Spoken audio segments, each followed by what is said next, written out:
collaborate, and figure out how do we move forward as a community. Healing very rarely takes place in isolation, even if your community is one other person. So we want to look at that. And one thing that we're going to do tonight, Mavis is back with us tonight, and I'm excited about that because one of the great things is the event guests that we bring on. It's not just to give you information, but it's also to be very practical. So she's going to kick us off again. Mavis Rowe, LCSW. She's a licensed clinical social worker. She also holds her Master of Divinity degree. She's experienced in several different areas as it relates to counseling and things of that nature. So we want to welcome her in. She's going to lead us in a grounding exercise because, again, whether your stress is not even related to what's going on, life been lifing. So we really just want to talk about it, even if you don't want to talk about it. We would love for you to just participate in this grounding technique so that you can have practical tools to process, to release, and to recenter yourself, because it can take an emotional, mental, and spiritual toll. Look, I can't even talk. See, toll on you on a personal level, as well as dealing with people who are being affected by all the things that are shifting and changing and how life is just happening to us and around us right now. So let's hop in. Let's talk about it. I'm going to bring Mavis up again. I'm excited to have her on and just everything that she brings to our conversations. Welcome up, Mavis. Good evening. Whew, child, it's been a week. It's been real. Yes. And because I am a clinician, I feel that when we get into heavy topics, sometimes it's good for us to be relaxed. And I prayed about this today because I had a very hard day working with people who are very anxious about what is going on in the country. And God brought this to my spirit. It is a grounding exercise. It's called a body scan.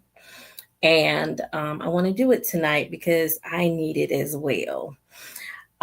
So, with that being said, I want us to get in a comfortable position. If you're in a chair, sit straight but not stiff.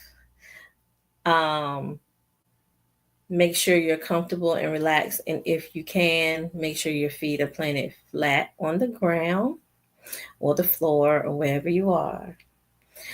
Um, Let your hands be resting gently in your lap or at your side. And if you're able, allow your eyes to close. And if you're not able, just relax them so that you're not really focusing on anything. And I want us to take several deep breaths in and out slowly throughout this whole exercise. Just deep breathing in through your nose and out through your mouth, and push it out. So you're releasing whatever tension that you are holding in. Breathe in fully.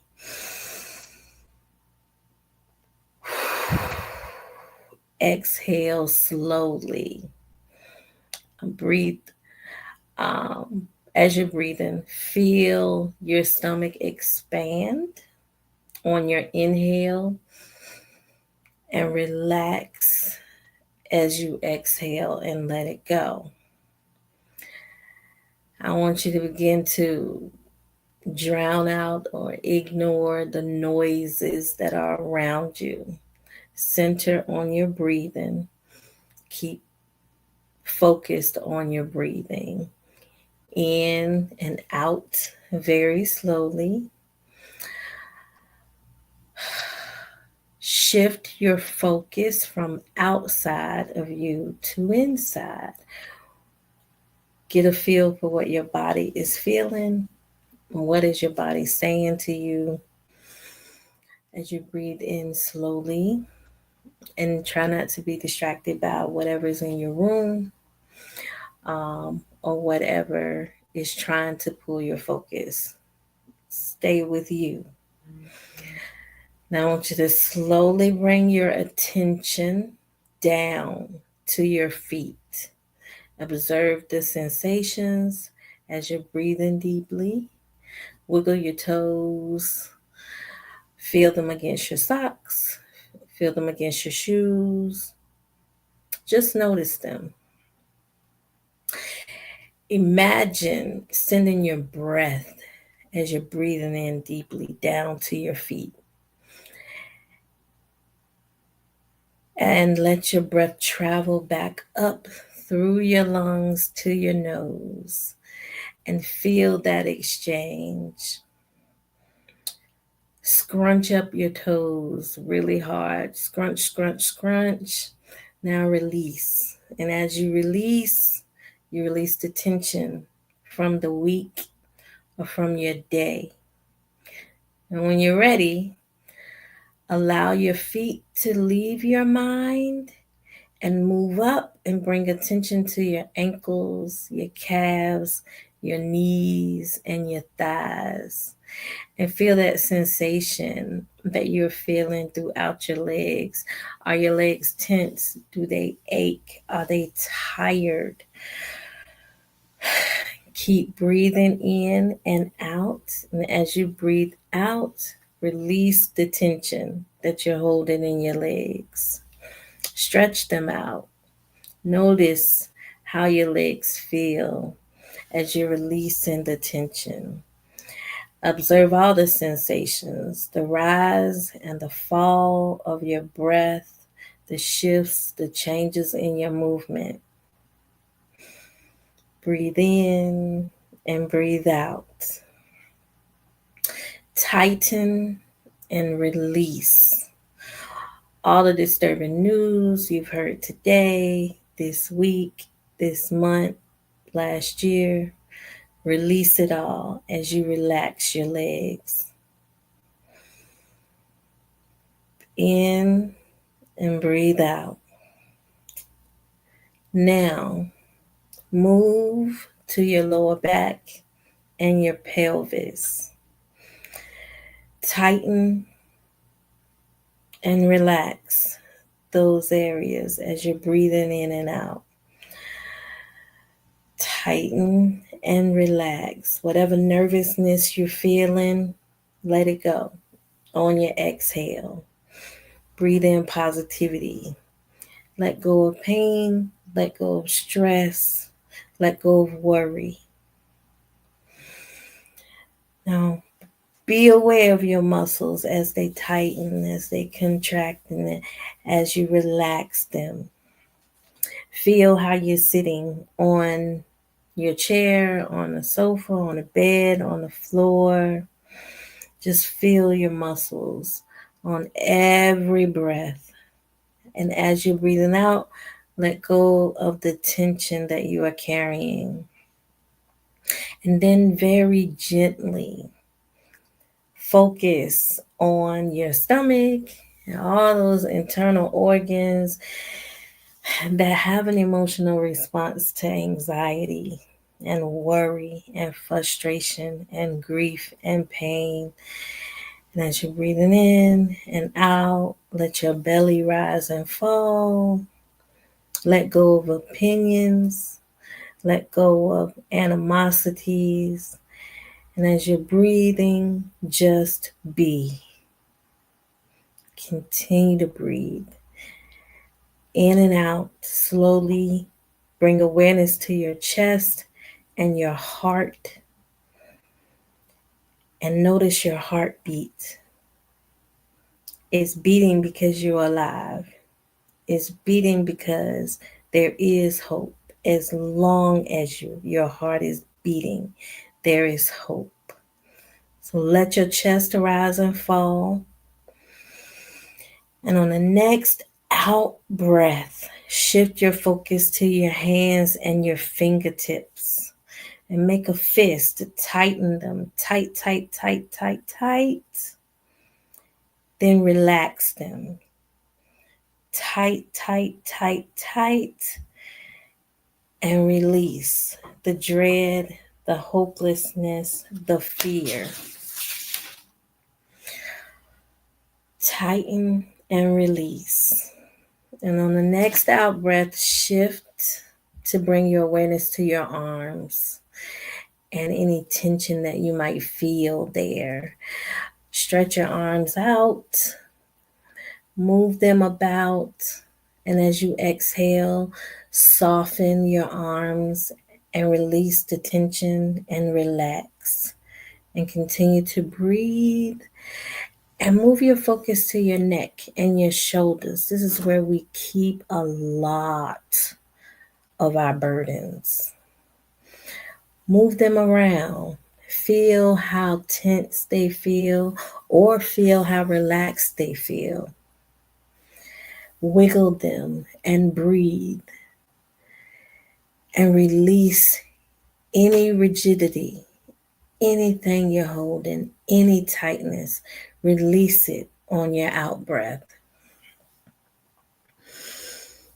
Just breathe and feel the tension roll off of your shoulders.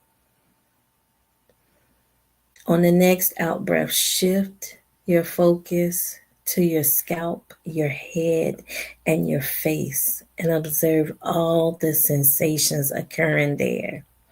Notice the movement of the air as you breathe in or out of your nostrils or your mouth. As you exhale, notice the softening of any tension that you might be holding. Breathe in quietly and let it out with any noise that you want to make to release everything that's pent up inside of you. Notice what you might be holding and make a conscious decision to let it go. Relax and say these words to yourself.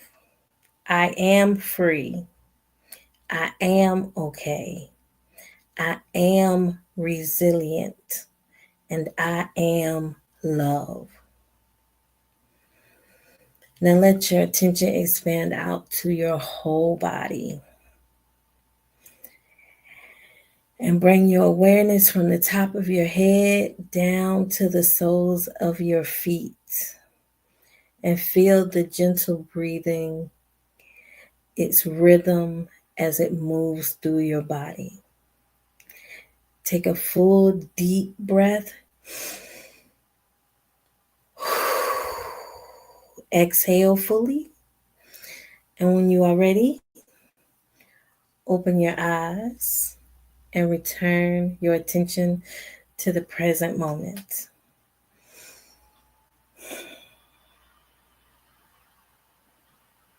Ma'am, anytime you feel anxious, anytime you feel worried, you can feel sad, you can feel depressed. This exercise is to make you aware that you are still alive.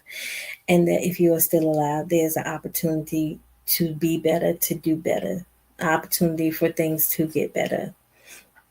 And you add that knowledge to the faith that you have so that you can tackle any situation that comes your way.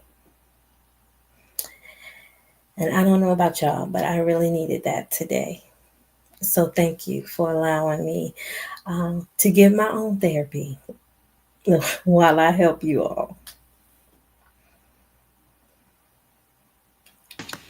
I was on mute. Thank you so much for that. I think sometimes we overlook those moments. I'm just talking too. I think sometimes we overlook the moments to just pause and release. And we don't always recognize how much stress, like mental stress, emotional stress, really does weigh on our body. So that for me was major because it's like, okay, because I hold my stress like in my jaw. I clench my jaw. I hold my shoulders tight.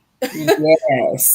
So I know like that's one of like being mindful is like, okay, relax your shoulders, relax your jaw, so that is like that reminder that I'm sure many of us needed to kind of like, breathe and be aware of, what's going on with our body. So thank you so much for that. That was needed. Thank you for bringing us into that space because when you used to just going or here, and you don't always pay attention to, okay, I need to slow, maybe even slow my heartbeat down some. I need to Mhm. bring this blood pressure down. I need to, let my body not be on defense mode right now and know that, like you said, it's okay. I am okay. These things are happening around me. I am okay. And sometimes you need to hear that. Right. It's one of my favorite mindfulness exercises because it brings you to what is truly important in your life, and that is you. So, thank you for indulging me. Absolutely. We needed it. I appreciate it. So again, if you came in during the exercise, you can always go back and watch the replay because that's the very beginning of the episode. You can watch it. You can allow Mavis' soothing voice to walk you through doing that. You can do that any time of the day. You can put pop your headphones in, do it at work or do it at home, or if you got kids, sometimes you might have to go in the bathroom and lock the door and do it. But these are tools. We want to be very practical to give you tools, and we want to keep in mind that some of these conversations, like the information we get, is heavy, and then sometimes the conversations, though necessary, can be heavy. So we want to recognize that, and I appreciate you so much, Mavis. I cannot say it enough, for just what you bring to this space, and just what you do in life that you bring to other spaces. We are grateful for you. Grateful for you for sure. Uh, we Thank you. we are grateful for it for sure. So, anybody watching, again, this is a safe space for you to ask questions, for you to, we had great conversation last week. So, for you to share what you've been feeling, if you've been frustrated, if you are, no matter where you are on the spectrum, right? Frustrated, excited. You see things as, a lot of times people say opportunities versus obstacles. Whatever you see, we want to hear from you. We want your perspective. We want your questions, because a lot of the things that we'll address in this are heavy, but they are necessary because things are happening around us, and we do need a certain level of awareness. Yeah. So we kind of left off. We talked about we last episode we talked about some of the put it into historical as well as present context, some things that have happened as we talk about, kind of like how our faith informs government systems or faith in general, Mhm. how it's impacted the way hierarchies and people in power are set up. We've talked about the role that religion or faith, whatever verbiage you want to use, plays in, how that affects us depending on even what demographic you're part of. If you are part of, if you are a woman, if you are part of Black community or minority communities, if you are part of, I mean, many of us are marginalized, whether it's because of your sexual orientation, whether it's because of how you identify, whether it's because of what zip code you grew up in, your age. Like, there's so many things. Often we what default to like gender and ethnicity or race, but there are so many other things, people deal with. So we really do want to address those things, and we may not cover everything, and it's not on purpose that we don't, but there's so many marginalized communities, so we want to touch on it, but we also don't want to, that's why I say bring in whatever you, because there's so many levels. So we definitely want all voices, or as many voices as we can, to be a part of the conversation. So this is going to say number 4 because we're picking up from last week's conversation. So with that in mind, we talked about faith. We talked about, and again, faith, I want to be clear, faith in this context is not Christianity. So we're not looking just at Christianity. We talked about Muslim faith last week. We talked about different areas that you can look at that from. So we're not, no matter what you identify as, we want everyone to be in a conversation, but understand that faith is not limited to your faith. It is an open conversation about faith in general, nor is it limited to religion in the aspect of you have to be a part of this denomination or this thought. But faith for many people means different things. So I want to be very clear on that so that no one feels excluded, nor someone feels like they are the expert in the room, because faith encompasses a lot. So I'm gonna go ahead and hop in to this first question for tonight. And one of the things we really want to talk about, again, leading when we talk about this, we try not to compartmentalize faith, liberation, and justice, because they really do overlap in so many ways. So this next question is, how can individuals navigate faith when faced with hypocrisy within religious institutions? So, I like to preface this with, these are my opinions. No, that's it. That's what we want. We want that. And again, if you're watching, if you're online, go ahead and comment as well. But I really, we really want to hear where you're coming from. So for me, it's important to understand the layers of religion or faith, and how they impact the individual. And so one thing is good to do is separate your spirituality from religion. And sometimes I tell people your belief in God from religion, because they're not the same. They are different. Your walk with God is yours, is personal. It's totally separate than the religious organization that you affiliate with. Um, and so when you separate them, you kind of remove some of the misnomers about what God wants and what God expects from you. Because you're saying, okay, my relationship with God is mine. That means that I encounter God very differently than anybody else. Because best believe that the KKKs worship God too, but clearly not the same God that I worship. And so that's one thing. Separate the two, and that helps you to manage the religious institution that you're dealing with. Because if you know that God is not directly connected, then you don't have to worry about, if you believe that disappointing God is a thing that you can do, then you don't have to worry about that, because you done separated it out. And the next thing is, in all relationships have boundaries. So your relationship with your church, you need to have boundaries in place. You need to know what you know and know your purpose for attending this religious space. For most people, you are affiliated with a certain religion based on how you grow up. And so you naturally gravitate toward, if you grew up in the Muslim community, you naturally gravitate towards the Muslim faith. If you grew up in Hindu community, naturally gravitate towards the Hindu faith. And so that is not really God designed. That's your community designed that. This is where you're going to go. There are some people who are like, yeah, I done tried Christianity, I done tried Islam, and that's not for me. Let me go and pick something that more aligns with me. So you have those little pockets, but for the most part, you're a Christian because your mama was, your grandma was. And so because of that, you understand that this is not necessarily where God planted me. This is where my community planted me. And I can choose to be in it or not, without worrying about God being displeased. And then you say, okay, these are the boundaries. If I don't allow anybody to disrespect me in a public space, at work, at home, in the community, why should I allow people to disrespect me in church?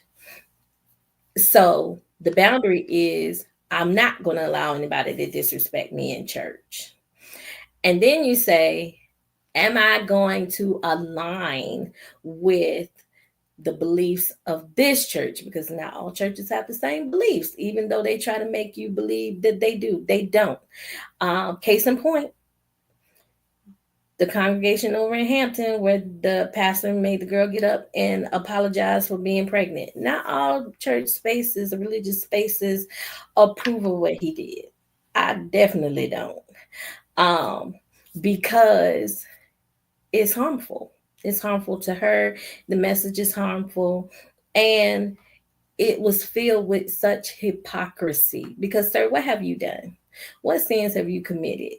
What sins have your whole deacon trustees have they all committed? What sins have the men committed in your church? But you want this young girl, the vulnerable one, to get up and confess to all of y'all for what? You know? And so in that situation, she felt trapped, probably. Her mom aligned with that belief because she was with her mom. She aligned with that belief. The pastor aligned with that belief, but it don't make it right. So if you, the ordinary person sitting in the pew, and you see that and you don't align with that belief, then it's your right to choose another way, to go into another community. Don't feel stuck in a place just because it's a church. They hurt people too. Understand what you believe and find a space that aligns with that. And you minimize the hypocrisy that you find. Know what you know, basically. And don't let anybody manipulate you into changing who you are. I was a part of a church for a long time, 8 years, in fact. And then I started noticing things that were contrary to the things that I believed. And then I would see leadership moving in ways that were not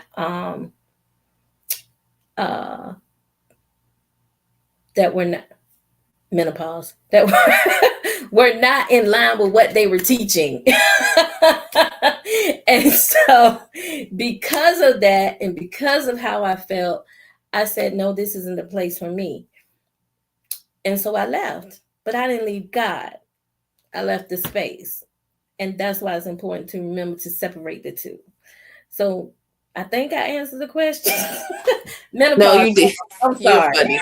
You did.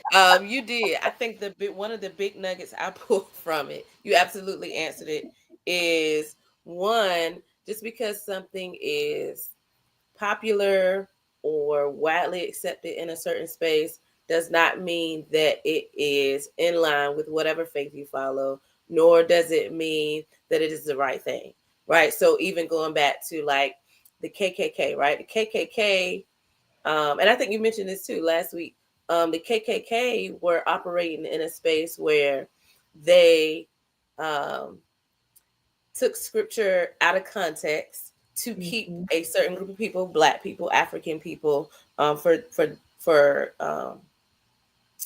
keep it in context, African people that they brought over to work as not slaves. I'm sorry, KKK and Southerners and Northerners, honestly, during slavery, used it in the same way. They used the Bible in the same way. You are a slave, you obey your master, taking those things out of context, or this is a superior race. So now I'm using scripture to back up my belief versus I am believing based on a relationship. It is now, this is what benefits me. This is what's popular. So this is what we're going to go with, right?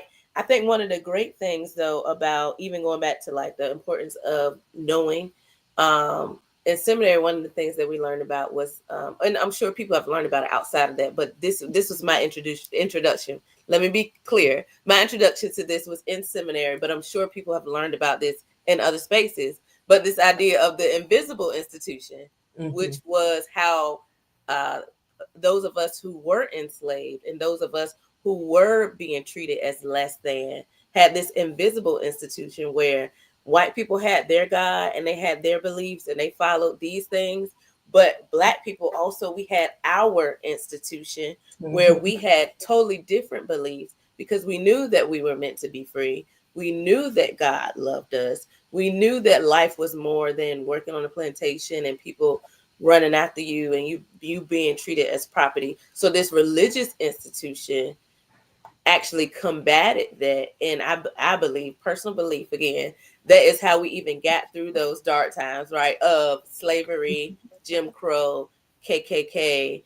We got through that because there is hypocrisy, right? Where this only fits certain people, and because creation is supposed to be this and God did all of this, we now have to make you subhuman, so your property, to make it not fit the narrative, I have to change what you are, right? So the hypocrisy, and to get back to hypocrisy, the hypocrisy of that again is you're saying you're following this, but you're tailoring it so that there is a group of people or groups of people, if we look at it at a from a excuse me, a current standpoint or more contemporary standpoint, groups of people, right? LGBTQ plus, women, people who may not be legal citizens, people who may have beliefs that are different than yours. People, we can run down a whole list, but if I can make you have a negative light on you or make you less than human, then I can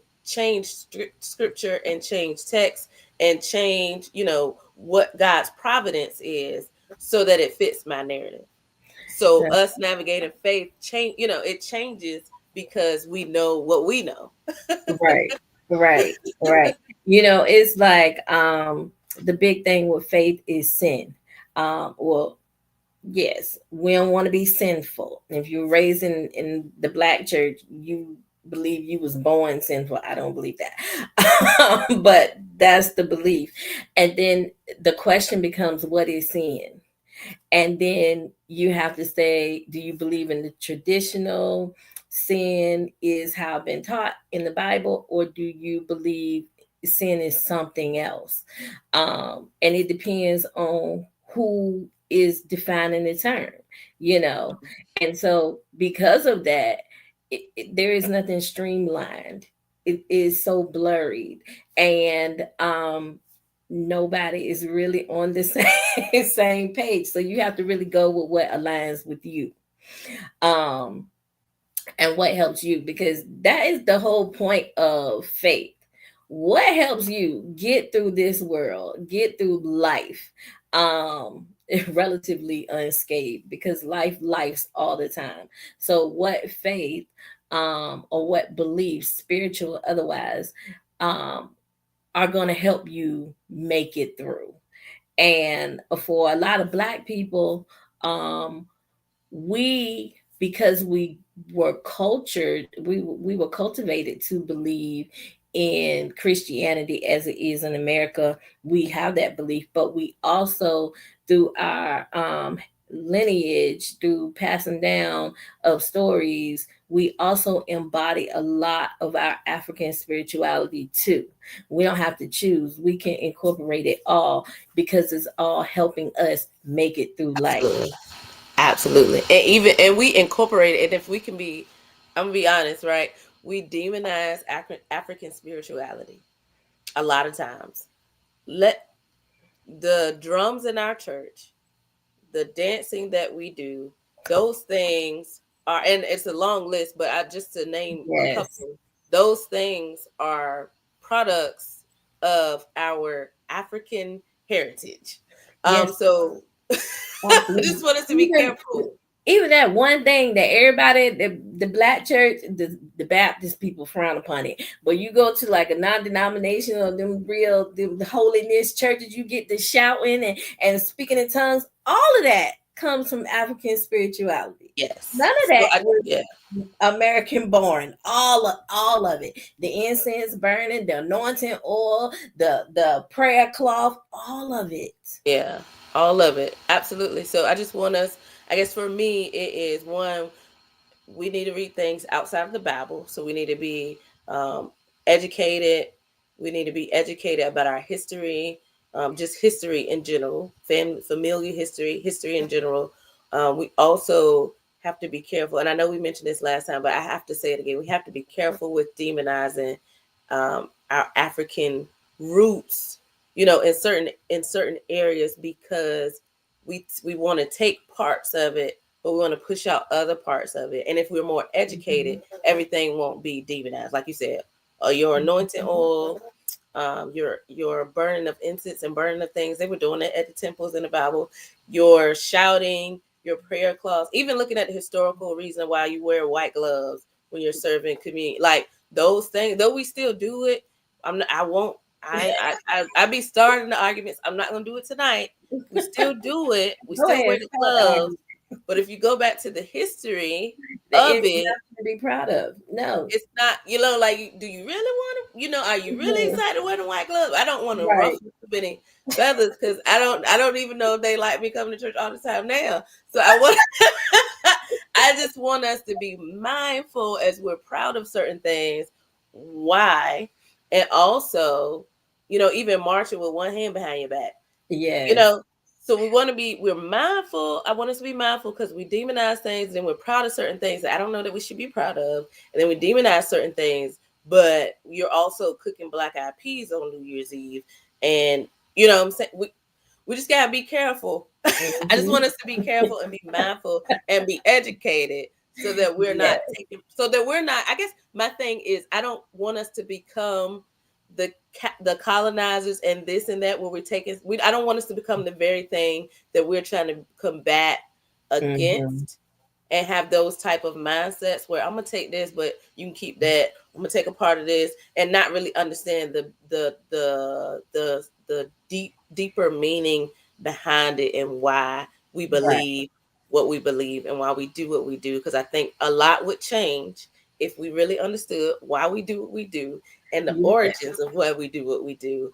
I do believe a lot of things would shift and change. A lot of people would be uncomfortable, but I think there are also moments where we got to be uncomfortable because I think Right. I'm saying this because all these things lead to and are part of the hypocrisy that we often find in Right. religious institutions because of the lack of um Knowledge yes, thank and you. understanding. Thank you. It's like one of the pet peeves that I have about church and on Communion Sunday is that white sheet that is over the communion elements.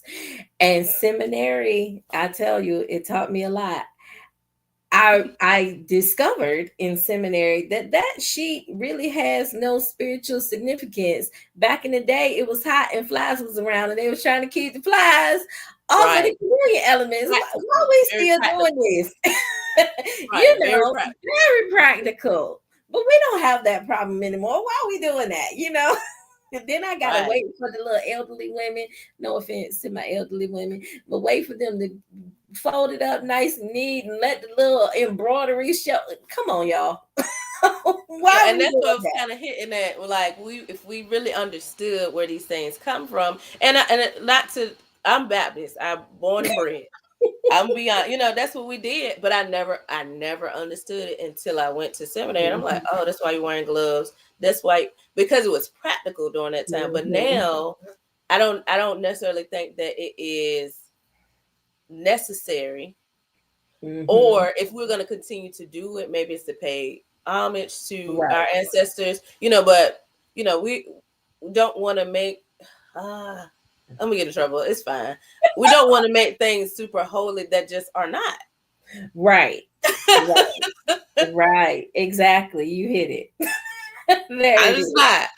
And on that note, I'll go ahead and move on because I don't know if the deacons are on or what, We, but I we will want move you to keep on. your position at church. We don't want anything to happen. Go ahead. Move to the next one. Want us to do maybe a history lesson or something. So this next part is for the audience again. We have shared a lot, and let me be clear. I love my church. I love how I grew up. I am always going to be grateful for all the things that I received, all the support that I received. I also, and because you could be and both, I Mhm. also seek to be more knowledgeable so that I am operating in a space where I am not harming people. And so when I pass down things to my daughter and other people under my influence, I can tell them why we do this like this, Mhm. and I can share things with them so that they're aware of their history and they're able to pass things down. It's not just, oh, like the ham. It's not like the ham where you just cutting up a perfectly good ham and your pot is big enough. Like we wanna know. I think it's, what is it? Epistemology, like why you believe what you believe. Like why do you Mhm. believe? Why do you do these things? Why do you have these sacraments? Why do you perform? You know, like you want to believe it, because I really believe when you understand why you do what you do, it gives it more depth and deeper meaning, and you're more closely connected to it versus like, oh, we just have communion. But if you Right. understand why, Right. it just really gives you a closer connection to whatever if you believe in God, Jesus, whatever it is that you believe in, if whatever you choose, know why you believe it, and Right. that will really deepen your connection to your faith and to serving with the people that you're able to serve with and do life with. And understand that your belief system is not necessarily right, wrong, or indifferent. Like your belief system can be yours, but somebody else's can be theirs, and you both can be right. Absolutely. Absolutely. Thank you so much for that. That is necessary. So, and I do understand. So, even on this audience poll, I know it can get a little murky. It can get a little. So, this is what I want to put this question out there. You do not have to answer in the comments, because I also want you to feel safe in this space. And I do understand we're live on different platforms. So, you don't have to answer in the comments, but at least something to think about.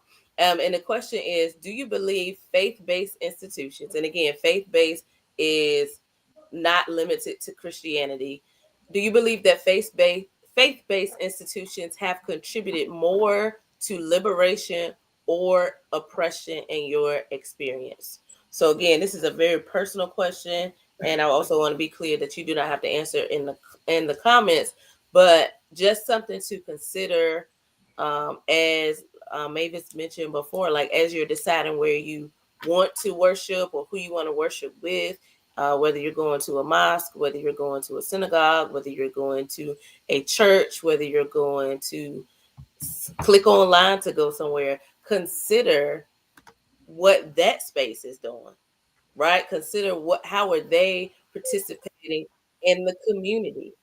Um, what are they just there for the people that are part of their organization or the members of their organization, or are they reaching beyond, their walls? Are they present at city council meetings? Are they, like these are things to consider because again, very practical. They're helping you grow spiritually, yes. What else is happening? Are they showing up not just in times where there's this big occurrence, where there's this big occurrence of violence or something and it's TV time, but are they showing up, right? One of the great things, and Dre is on Instagram. Hey Dre, what I love about a lot of my friends that are pastors, like Dre is doing a collaboration with local organizations as well. Their church has like a community garden. They're very outside, like outside of spiritual formation. They do to reach out into the community, as well as other programs. And I'm sorry if I'm leaving something off. That's what's coming to my head right now, right? And he's not the only one, but there are so many people where they're in the community and they're doing things, and they're very in tune with what's happening, not just in their life, but what's happening in the life of the community that they serve, because that's important as well. It is another church that I used to attend. I'm finding my way back, y'all. Pray for me. They were really big on community outreach, really big, and that was one of the main reasons why I joined, because of their level of community involvement. And the bishop used to always talk about the 7 mountains of influence, like media, the government, and there's a whole bunch of others I can't remember right now. But he would say that we need to be outside of the church. We need to be impacting these mountains of influence. For him, it was because we needed to make sure that people of God had a voice or a space in those on those mountains. And one of the things that they would do was just like randomly give, outside of their organized giving, they would just randomly give. And I always thought that that was amazing, because I'm a firm believer that church really happens outside the doors. Um, and we just come in the doors to celebrate. But if you're going to have church, you want to have influence, you need to be outside the doors. I don't understand churches that exist in ponds.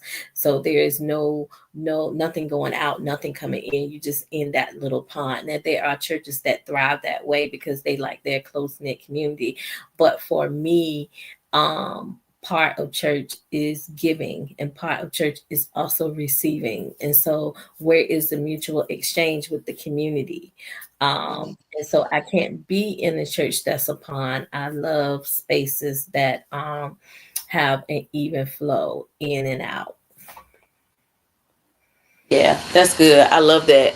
That like that's yeah, that's it. Like we're out here in the community, we're doing this, we're making impact, and you also can come here. Like it's both and both. You can we're out and we're in. So Mhm. you can come to this space to worship, to whatever that looks like, but also understand that we're gonna be out hitting the pavement, doing this, doing that, not just to be visible, but to actually make impact on people's lives. So even if they never come into the building, we have gone to them to make sure that they're being they're being able to receive something spiritually, mentally, emotionally. They know that there are resources available, and Mhm. that's very, very important as we talk about liberation, because it's mental, it's mental, it's physical, it's emotional, it's all of these things. Mhm. Mhm.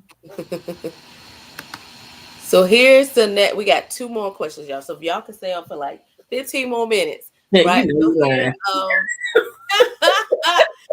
here is the next question. And again, I know I do understand with some of these topics, we won't get as many comments because it can be a little iffy depending on what your faith is and how comfortable you are, in a very public space. So I understand, I promise. Um, so this next question is, how do power dynamics within government and religious institutions mirror each other in terms of justice? So we're talking about this power dynamic, um, and how it looks in both religious institutions as well as in our government. So the power dynamics are very similar in the government and religious institutions, because it has a very much a organizational structure, and there are the white men at the top, everybody else falls below. Um, and um, they also have similar rules. They are about separation. They are about both are about oppression in some manner. They both have targeted communities that they are aimed at oppressing, and for quite many of them, it's the same group, like women, Q+, the poor. Church like to say we love the poor, but let somebody come in the church dirty, and then they all scatter. Let somebody come in homeless. Now you have some pockets like Dre. I've seen someone come into his church when I was there that were not dressed in church attire and looked like they were struggling, and he welcomed them. That's why I love Prince of Peace. Shout out Dre. Come on, Dre. A lot of times you don't find that. So when you can find that, that's a treasure. But because by and large, church spaces don't do that. They will judge you down. Both the government and the church space judge you down. You have to be a certain socioeconomic demographic. Um, you have to align with the majority, because if you don't, then that means you are excluded. Um, and so when you're thinking about justice, so you can't be a minority and you cannot be a radical. And if you're a minority and a radical, you don't get the benefit of justice in the church or in government. You know, and by and large, many times it's the radical and the minority, the oppressed group, that's being blamed for the harm that is done to them. When you think about women, oh well, she shouldn't have that short skirt on. She shouldn't have led him on. I know it was his fault. I remember one time we knew somebody that was charged with molesting a child, and they pled guilty, but everybody around was like, oh, she was trying to lure him because she wanted to manipulate him. Uh, so he ain't responsible. He pled guilty. Whether he did it or not, he pled guilty. So you're guilty. Where is his accountability? But in that circumstance, he had more power than her because she was a woman and she was black. And she was also a kid. Kids too, no power. Why no power? Because they can't vote. They don't have any money and they don't have any influence. And so because of that, nobody cares. See all these kids being kidnapped and thrown away and sold across to who knows where to be slaves for God knows what. Who is doing something about that? Nobody. Because they don't have any money, they don't have any power, they don't have any influence. And so justice is heavily in the church and outside of the church determined by who has the influence, the power, and the money. And it's time that we make some shifts, but it's difficult when we don't have the money, the power, or the influence. So we have to think about in terms on our micro level. Like, what can I do in my community? What can I do in my home? How do I engage people that I meet to make sure that, one, I'm not harming them, and two, if I can help them access justice in some manner, that I'm going to avail myself to help them. That's good. And one of the things I thought about when you were saying that is the mirror is real. First of all, like the mirror is real in many spaces. It's and like has already been stated, it's not every space, not every governmental space, and it's also not every religious institution, but it is enough that we need to have this conversation. So one, the mirror is real. Two, one of the things, like just trying to think of, I'm like, man, we're in this space where these decisions are being made on our behalf. We're in this space where it feels literally like the clock is like being turned, the clock, like time is being turned back.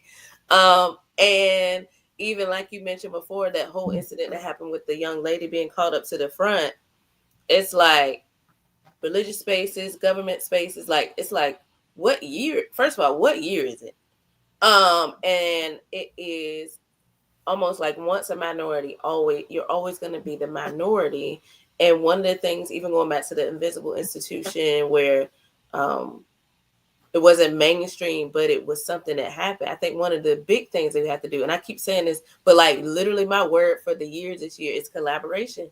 Mm-hmm. Like I really believe when we come together and we're able to work together, right? Even looking at the March on Washington, mm-hmm. that march was not for Black people solely. Mm-hmm. That was for people who were part of the workforce that were not being compensated properly. That was for people who were being treated fairly, again, because of gender, because of sexual orientation, all those things. Like in the 1960s, a lot of the issues we're having right now were happening then. And the March on Washington was not just for civil rights for Black people. It was for women. It was for those who were not being compensated fairly on the job. It was for multiple things. Yeah. And I wanted to first recognize that it was for basically any group that you can think of that's been discriminated against was part of that movement and that march. Mm-hmm. And wanted a voice. And I believe one of the big things for us to get through these 4 years and beyond is us coming together and not just choosing, oh, we're only fighting for women's rights. No, we're fighting for women's rights. We're fighting for people who are not being compensated fairly. We're fighting for people based on race, gender, ethnicity. Like we're fighting for all of these things because all of these things are important. And many of us fall into almost all of these categories. Right. Right. And Right. it's in the church, like we cannot. I think the danger is us continuing to sit back. Many of us have become comfortable with, okay, we have these rights. We should be grateful for this. Debatable. Same thing in church. Like, oh Mhm. well, I have a friend that's Kojic, and he's like, women can do this. He doesn't agree with it. Let me be clear. But his thing was like they have such a hard problem with women being, like pastors and having like it's like there's a certain there you can do some things, but Mhm. this is where we draw the line. And what I don't want, what my fear is that we will become, and by we I mean minorities in general, we will be comfortable with, or we had become comfortable with. Oh, well, we got this, so we good. Now we're seeing before our eyes things rolling back, and it's like, well, wait a minute, we cannot afford to be comfortable anymore, because now it we're at risk. Like our comfortability, there's not even a comfortability anymore to Mhm. be in. And it's like it doesn't matter to you until it matters to you. Yep. It's like when you think about mental health, and in Virginia, um, before 2013, with Reaganomics, they took away the mental hospitals by and large. You got to be real special to get to a mental hospital these days for a long term stay. They went to community care. And they cut budgets, and so there was no funding. Well, in 2013, Creed D's son killed himself, and he struggled with substance abuse. Okay, so now, because it matters to me, government official, I need to advocate for more services for mental health and drug preventative services, and he got it because it mattered to him. And so if you don't have a woman in your life that you value, and or you're not a woman, it don't matter to you what we go through. It's okay if we don't have body autonomy. It's all right. It's not important. Y'all don't need that. We can speak for you. You thinking about the Church of God in Christ. Where is the female voice when she can't even be in the pulpit? She can't even be called a preacher or pastor when she's very much doing the work of the Lord. Where is her voice when y'all are in those He-Man Woman Hater Club meetings, deciding what is going to happen in the Church of God in Christ? And you see that all of that all over. And that's one thing you have to decide: is this harming me? If it's harming me, then you need to make a different choice, because our priority should be ourselves.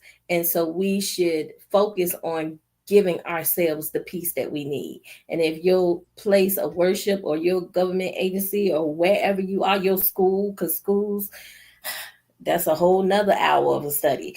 If they are doing something to harm you, then it is your right to choose a different way, choose a different route, choose a different space, a different church, a different um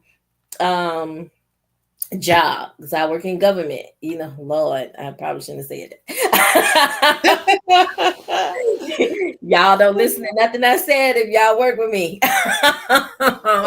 I work in government, and so I have to decide, can I put up with all of this stuff that's going on, or should I find myself in a different space? And recently, those are conversations that's been had, because we have to decide how best to keep our peace. That's good. That's good. Peace is one of those things I think many of us are trying to maintain, or searching for, or trying to figure out what that really is. So those are great questions to ask yourself, like on a daily basis, as it relates to your job, as it relates to relationships, as it relates to where you worship, as it relates to, things that you're connecting yourself with.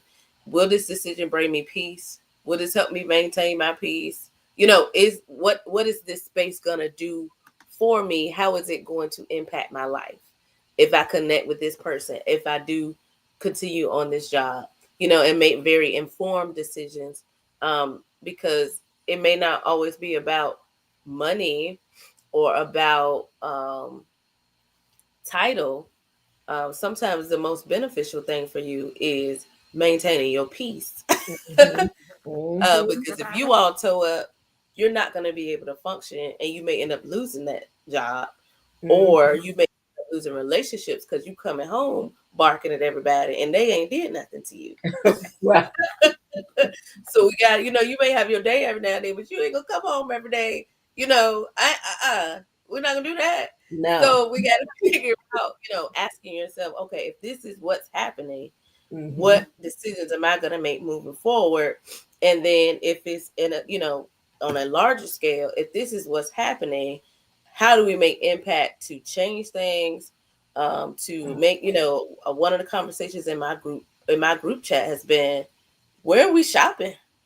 And it may sound vain, or like it's not a big deal to some people, but being the group that I'm a part of, it's like we want to support Black business, and we want our money to go to spaces that support us or are in line with what we believe in. So if you don't support certain things, or you're doing it for show, I do Mhm. not want to spend my coins with you. So we're even having that conversation. Okay, where do I shop now? Who do I support? Where are we not going?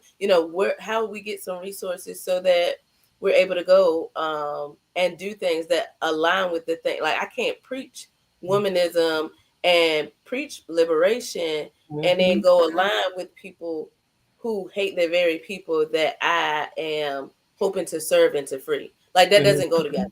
Mhm. I want to stay true. It just does. I want to stay true to that, and I want to be true to myself and to those who I serve, those who I'm connected to. So I'm not in now in a hypocritical space, or Mhm. operating that space of hypocrisy. So how do I make decisions moving forward? And I think identifying, those Mhm. things that they are happening, and then making decisions personally, like you said, put yourself first, make a personal decision of what that looks like, and then we can start making decisions moving forward of, okay, Mhm. now what are we, I know what I'm doing, now who can I align with so that we can Right. come together and make impact? Like, that's a big thing Right. for me right now. Yes.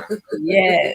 Because if you look at it from like a countrywide or global scale, it's very defeating, because you can't do anything on that global level, on that countrywide level. What you can do is on your household level, your community, your city, you got your local government. You can do stuff Right. to have a bigger impact, and so that's where our focus should be. I have laser focus. I think I called uh Dre and was like, hey, what y'all doing locally? Because the energy in these streets is wild. And he was supposed to get back to you. If you still up here, I'm still waiting. Uh-oh. Get back with me on I'm that. sure he's thinking of a master plan. Because I can no longer put my focus on the federal government because it's just too big and they're gonna do what they want to do anyway. So I have to focus on this lower level. And then if we get enough groundswell, then we Yeah. can impact on a larger level. Yeah, thank you. I think that's very practical. So again, if you're listening, if you're watching, don't have to overcome you don't have to march up to the White House and demand. One of the things that we can do is start on a very micro, local. Start in your home. Start, having conversations in your home with your family, with whoever you live with. Start making decisions. Okay, this is where like I said, in my group, this is where we're gonna shop. This is where we're gonna support. I saw somebody make a Facebook post like, okay, are there any Black-owned grocery stores? And there's one in Norfolk. No. I'm sure there are more, but if you're in the 757, there's one in Mhm. Norfolk. It's a restaurant and a grocery store. And the Um, food is good. see, we got a witness, and from what I hear, like, the prices are good. Um, Mhm.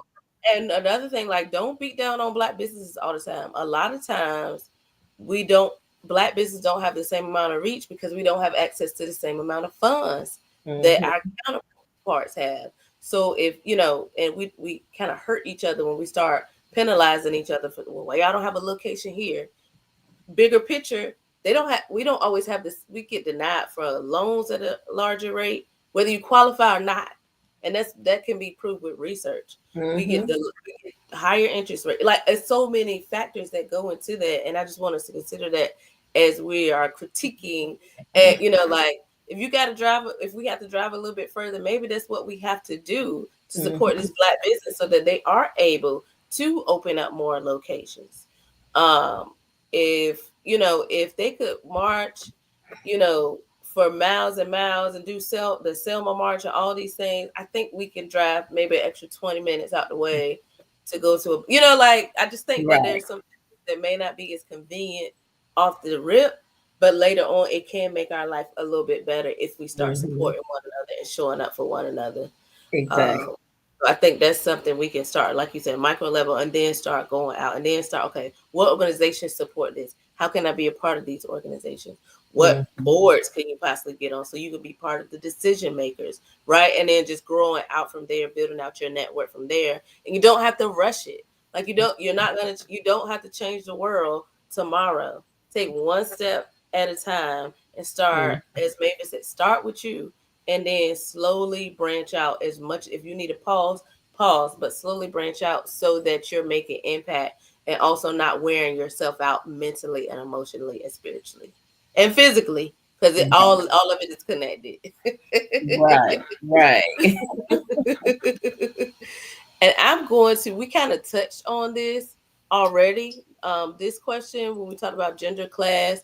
So I'm just going to skip down to this question and we can end with this because we're a little bit over an hour. So just want to end with this question. Um, and if somebody, again, if you want to answer in the comments, we want to hear from you, because we're not just speaking from a religious point of view, but we're speaking in our communities, in our workspaces, in our friend groups, and other community organizations, institutions, like across the board, your grocery stores. And that question is, how can oppressed communities reclaim and redefine liberation for themselves?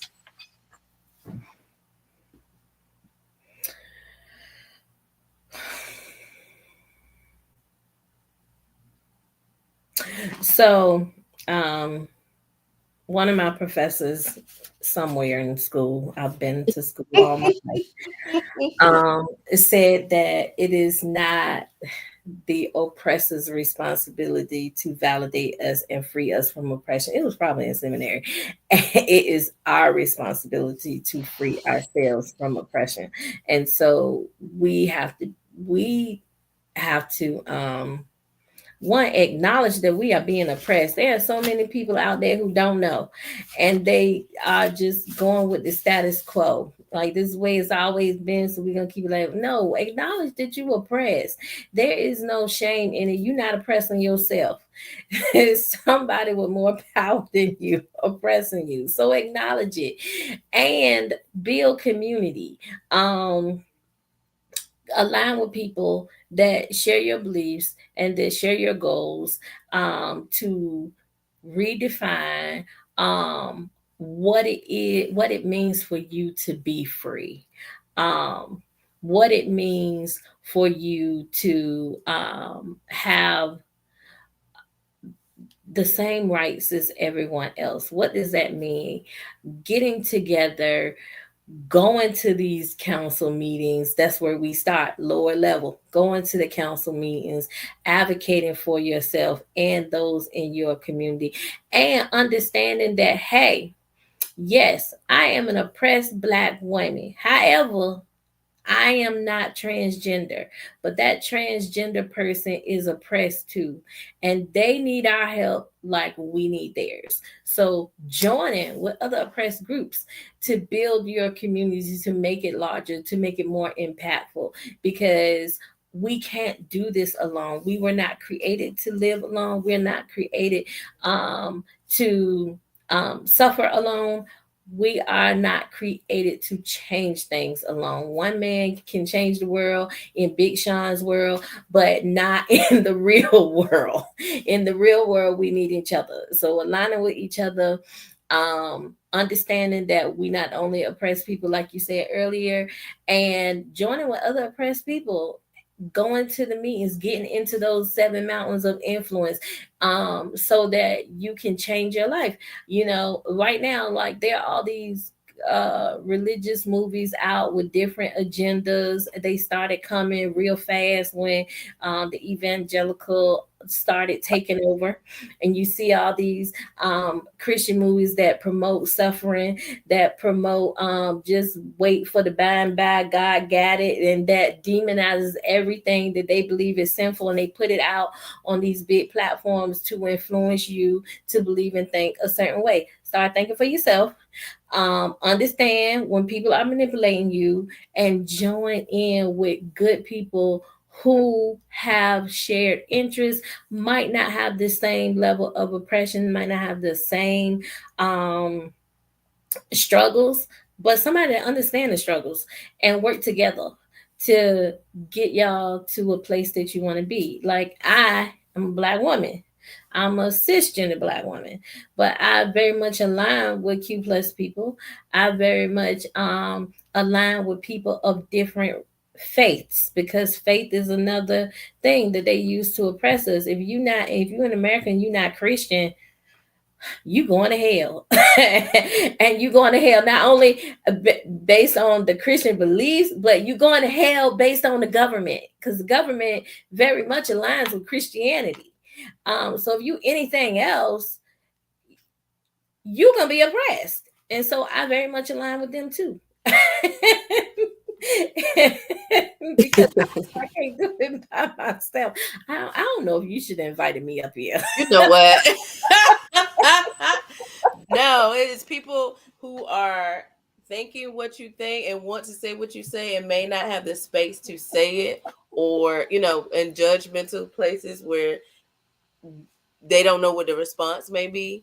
So I appreciate you for many reasons, and one is because like you just gonna say it, and I like there's so, and even, you know, like last week after we talked, I got like a few phone calls of like, man, I never thought about this, or I didn't consider this.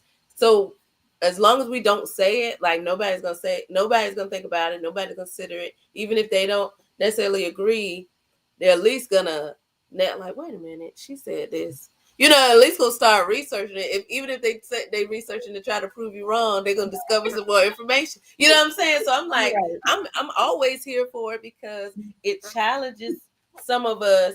It makes some of us maybe a little angry, and that's okay. Some of us also feel validated and affirmed, like, man, I'm not the only one thinking that, or I'm not the only one that's been through that, or, you know, left church for a little while, or had to change churches, or I'm not really sure what I want to do, or if I really believe in this Christianity thing, because, you know, so I think giving space for those groups now invites those voices versus this is what you should believe and this is how you should align. It is consider this.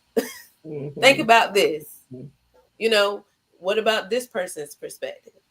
And it also humanizes people are already human, let me be clear. But for some people, it, you know what I'm saying? It humanizes groups of people that they have deemed less than. Right. And that is so necessary for me, for it not to just be my voice, but other people's voices saying, hey, I align with this. Hey, I was struggling with this. Hey, I'm still thinking about this.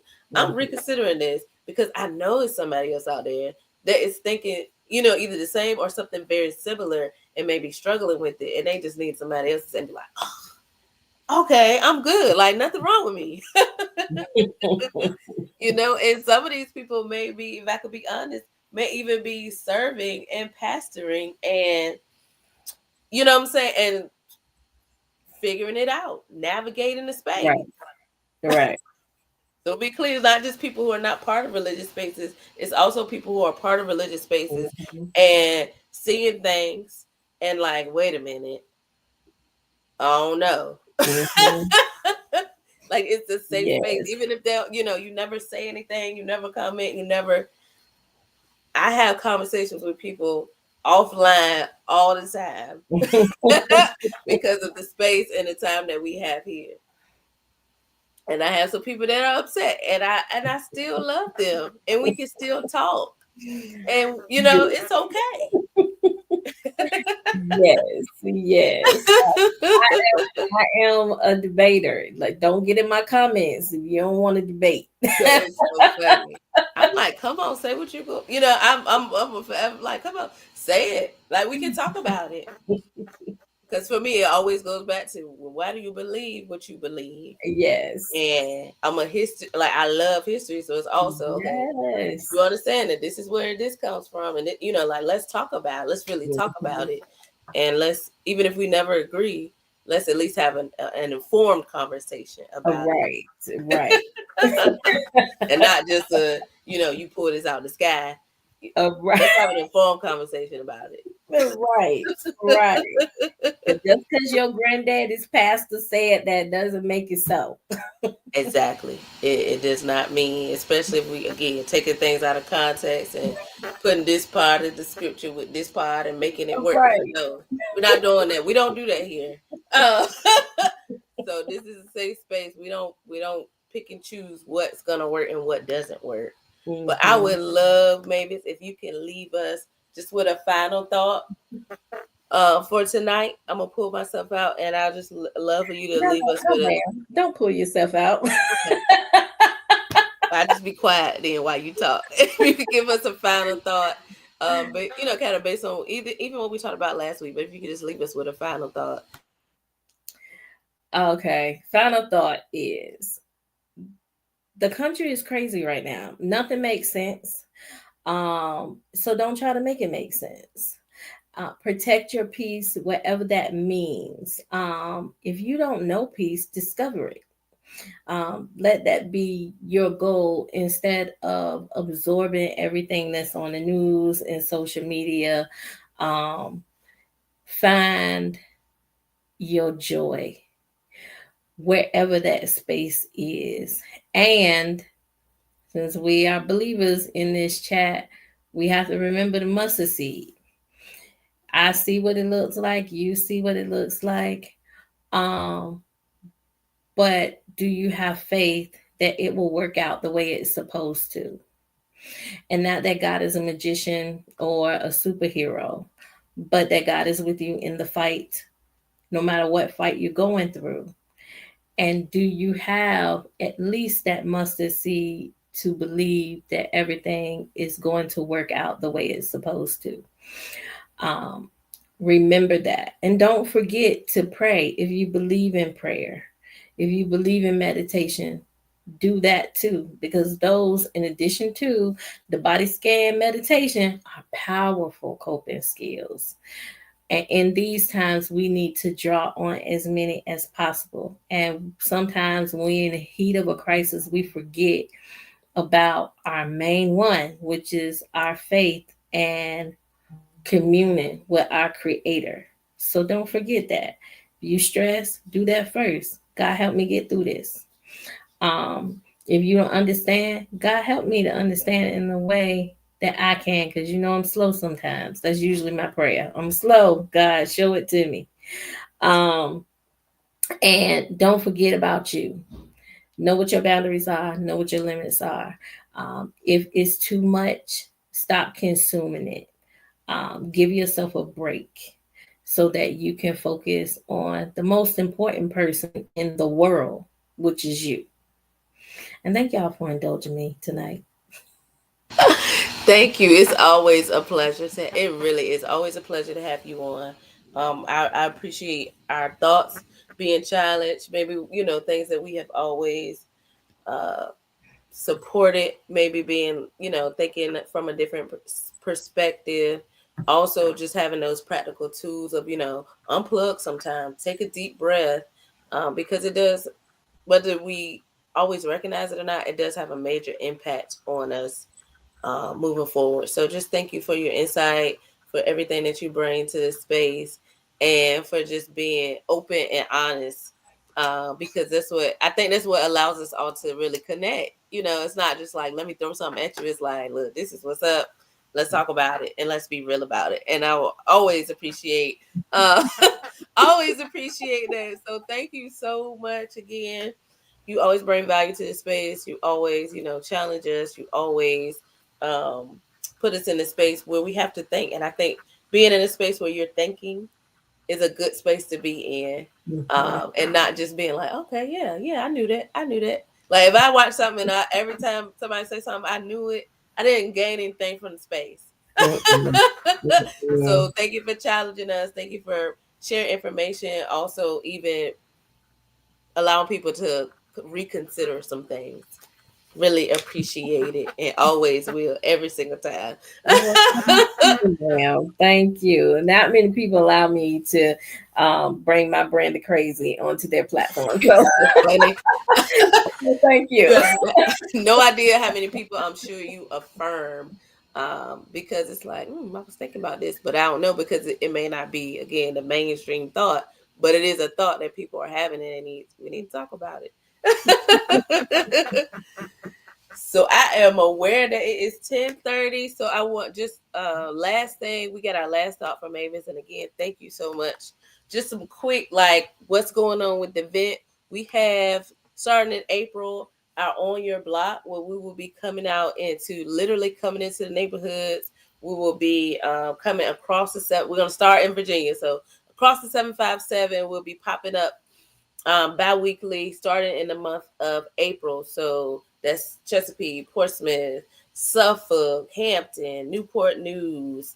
I'm sure I'm missing some cities, Virginia Beach. But we are literally coming to the parking lot, popping up food, games, an encouraging message. Our big thing is really bringing that to you, that spiritual formation, bringing that community, bringing that word to you so that you don't have to travel all the time, and so that you have a space that's maybe not as traditional, because we all worship in different ways. We all experience God in different ways. We all experience community in different ways. So we want to bring something where you have the space to be in community, but also not have to feel like you have to act a certain way because you're in a certain space. So if you would like more information, you can visit our website. If you would like to contribute to, we want to be honest, ministry takes work, takes money, it takes resources. So if you would like to contribute to that,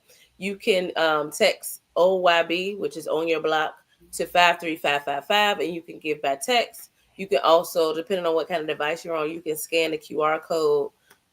This helps with us traveling with equipment, sound equipment, being able to provide food for people, being able to rent space if we have to pay for like parking lot space. So it allows us to really reach more people. So thank you all again. Thank you, Mavis. This was a great conversation. I really, really, really enjoyed it. Necessary conversation. If you missed the very beginning, go back. Mavis walked us through this technique called the body scan. So a grounding exercise called the body scan. So do that. Take some time out to do that. Take care of you. Like she said, put yourself first. This has been the Event Live, Faith, Justice, Liberation. Thanks for joining the conversation. If you're watching the replay, thanks for staying the whole time. We'll be back next Tuesday at 9 p.m. Continuing the conversation as well as bringing everyone along with us. So thank you for lending your ear, bringing your voice. It's been a great night. See y'all next week.